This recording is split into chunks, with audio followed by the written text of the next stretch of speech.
while we were out of town, I did have someone come to water, but as you can see, everything is growing like crazy and it requires much more water than people actually realize. So while everything is still alive, we did suffer some damage. And so there's a couple things I wanted to show you, just kind of maintenance things, if your plants are getting some damage. Okay, so the first thing is that when the plants dried, they had these baby fruit. You can see here's one that's fallen off. Here is one that's still on the vine. Here's another. When the plants get stressed, they put out a lot of fruit because they want to be able to reproduce.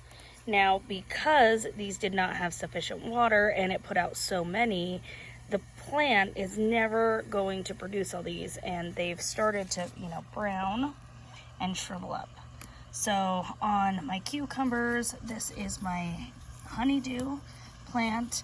I have been going through and picking these off because I don't want the plant putting energy into these fruit when it should be working on the fruit that's still healthy, and now that it's getting adequate water, it's going to be able to actually produce. Here's another thing that can often get missed. You see these little devils?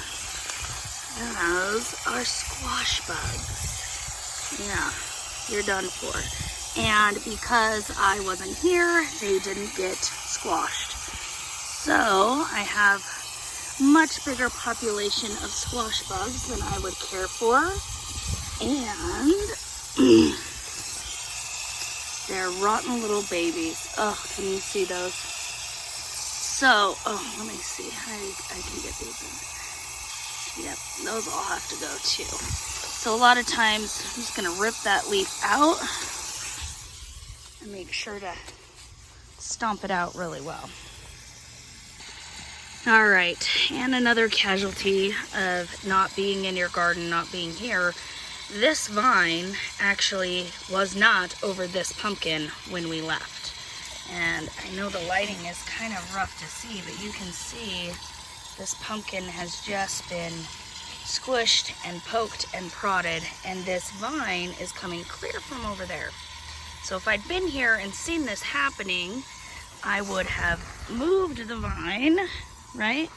Just kind of taken it and got it relocated so it was growing out of the patch, not across the patch, and probably save that pumpkin. Unfortunately, I think he's toast.